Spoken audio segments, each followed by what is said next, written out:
इस वीडियो में हम वैशेषिक दर्शन के अनुसार कर्म की विवेचना करेंगे। वैशेषिक दर्शन के अनुसार कर्म वह गतिशील व्यापार है जिसके कारण द्रव्यों का स्थान परिवर्तन होता है। वस्तुतः वैशेषिक दर्शन में द्रव्य में गुण और कर्म होते हैं। गुण और कर्म का आश्रय द्रव्य होता है। तो जिस प्रकार गुण द्रव्य में होता है, ठीक उसी प्रकार कर्म भी द्रव्य में ही रहता है।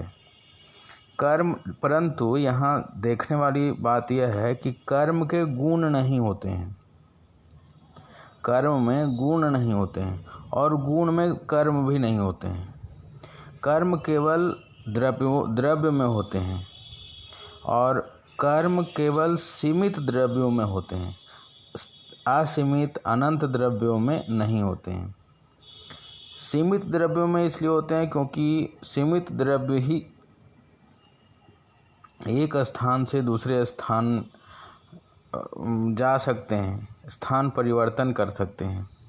कर्म इसीलिए सर्वत्र फैले या अनंत असीम प्रकार के जो द्रव्य हैं उनमें नहीं रहते, क्योंकि उनका स्थान परिवर्तन संभव नहीं है। जैसे यदि हम आकाश को लें तो आकाश सर्वत्र व्याप्त है, इसलिए इसमें कर्म नहीं होता। दिक्, परमात्मा, ये सब सर्वव्यापी हैं। काल सर्वव्यापी है, इसलिए इनमें कर्म नहीं होता है। कर्म के सामान्य लक्षण बताए गए हैं। कर्म के सामान्य लक्षण है कि कर्म एक समय एक ही द्रव्य में होता है। जैसे हर व्यक्ति का अलग कर्म होता है, किंतु ऐसे समुदाय का कर्म भी एक ही होता है, भले ही उसमें अनेक व्यक्ति हों। उदाहरण के लिए सेना की गति को एक ही गति समझा जाता है, हालांकि सेना में कई सैनिक होते हैं और उनके अपने अपने गति होते हैं, परंतु उनकी गति सेना की ही गति मानी जाती है। इसी प्रकार शरीर के विभिन्न अंगों के कर्म जैसे शारीरिक कर्म कहे जाते हैं और यह कर्म उस विशिष्ट शरीर का ही कर्म होता है। हालांकि उस शरीर में हाथ, पाँव, आँख, नाक, कान के अलग अलग कर्म होते हैं, परंतु उनके कर्म को भी शारीरिक कर्म ही कहा जाता है। इसलिए कर्म एक समय में एक ही द्रव्य में होता है। कर्म केवल सीमित द्रव्यों में ही रहता है। तो कर्म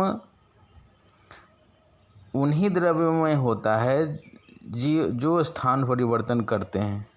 स्थान परिवर्तन सर्वव्यापी या असीम या अनंत स्वरूप वाले द्रव्य नहीं कर सकते हैं। केवल सीमित द्रव्य ही स्थान परिवर्तन करते हैं। इसीलिए कर्म उन्हीं सीमित द्रव्यों में विद्यमान रहता है। असीमित या अमूर्त द्रव्य स्थान परिवर्तन नहीं कर पाते। कर्म क्षणिक होता है, मोमेंटरी होता है।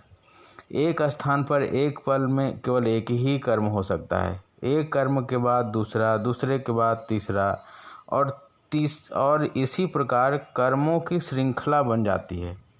प्रत्येक पल में कोई खास कर्म किया जाता है, इसलिए कर्म क्षणिक होता है। कर्म अपने कार्य या फल से संयोग स्थापित नहीं कर पाता। चूँकि कर्म क्षणिक होता है, इसलिए उसका संबंध अपने फल या कर्म से नहीं होता। एक कर्म से दूसरे कर्म को उत्पन्न करके पहला कर्म लुप्त हो जाता है, इसलिए उसे अपने कार्य या फल से संयुक्त होने का अवसर नहीं मिलता। कर्म निर्गुण होता है, अतः कर्म में कोई गुण नहीं होता। कर्म गतिशील है, गुण गतिहीन है, निष्क्रिय है। कर्म सक्रियता का नाम है, इसलिए कर्म में गुण नहीं होते। कभी कभी कहा जाता है कि गति धीमी या गति तेज होती है, तो यह धीमी और तेज कर्म का गुण नहीं कहा जा सकता। वैशेषिक दर्शन कहता है कि तेज या धीमा होना कर्म का गुण नहीं, बल्कि इसका धर्म है, लक्षण है, तीव्रता या मध्यमता।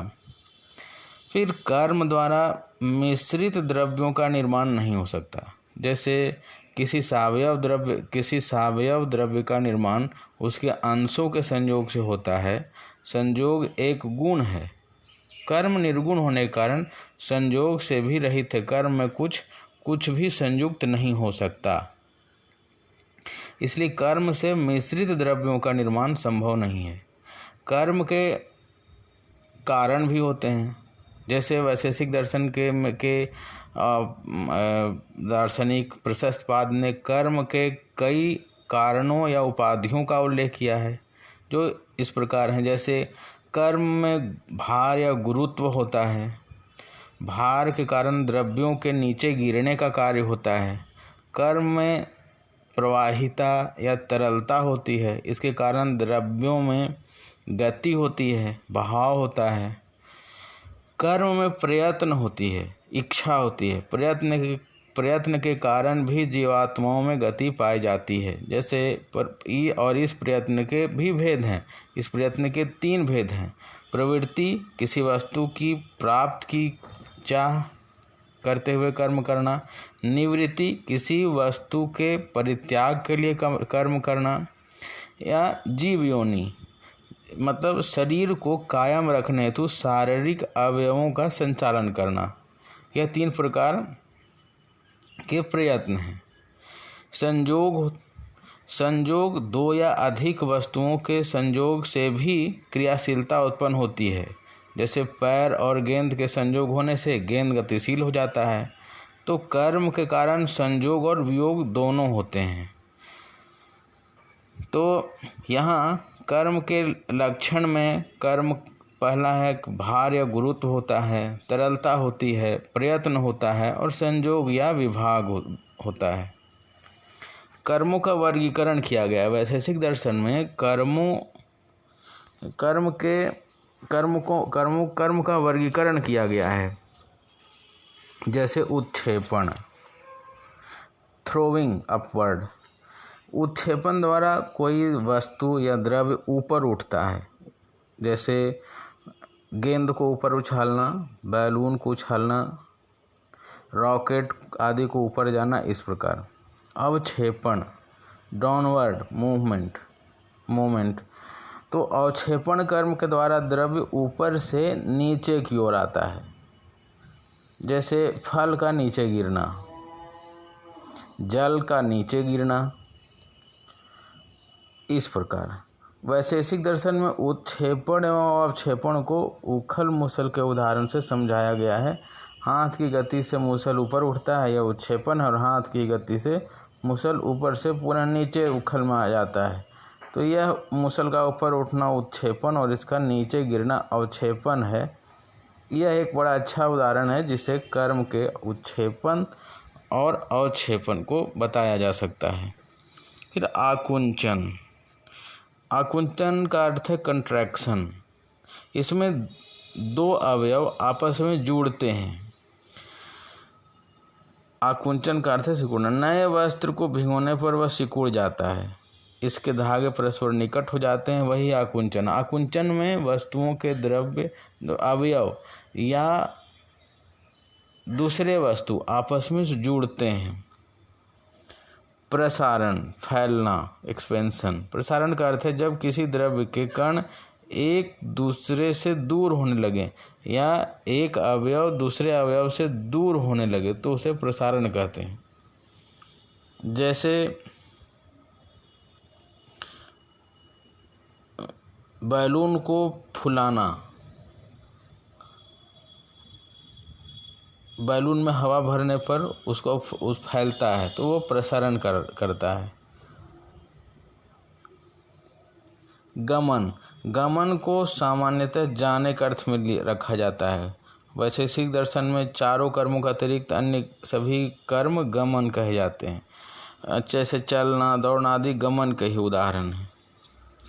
उपयुक्त वर्गीकरण की आलोचना भी की जाती है और यह कहा जाता है कि वैशेषिक ने किसी सामान्य सिद्धांत के आधार पर वर्गीकरण नहीं किया। वैशेषिकों के पक्ष में यह कहा जाता है कि उन्होंने इस आधार पर यह वर्गीकरण किया है कि कुछ कर्म जीवधारियों द्वारा होते हैं और कुछ निर्जीव पदार्थों द्वारा। उदाहरणार्थ उत्क्षेपण और अवक्षेपण जीवधारियों द्वारा किए गए कर्म हैं और अन्य कर्म निर्जीव पदार्थों द्वारा होते हैं, किंतु यह तर्क ठीक नहीं है। हवा के झोंके से धूल, पत्ते आदि उड़ते रहते हैं, यह उत्क्षेपण ही है। इसी प्रकार आंधी, बाढ़, तूफान आदि कारण वृक्ष, फल, मकान इत्यादि नीचे गिरते हैं, यह अवक्षेपण है। तो लेकिन ये सब उदाहरण कुछ ऐसे हैं जो विरोधाभास पैदा करते हैं।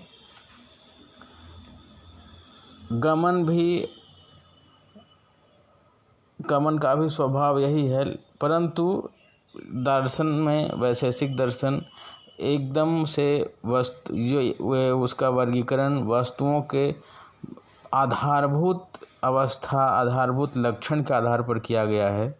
इसमें कोई मिश्रण नहीं है, जिसे सहज ही जाना जा सकता है।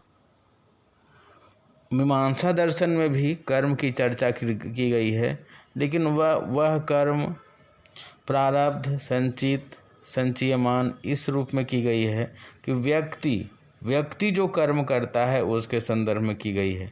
और यहाँ कर्म का अर्थ है कर्म संसार के समस्त वस्तुएं जो कर्म करती हैं, जो उनसे जैसा क्रियाशीलता होती है उसका विवेचन किया गया है। अतः वैशेषिक दर्शन का कर्म सिद्धांत अत्यधिक व्यापक है। धन्यवाद।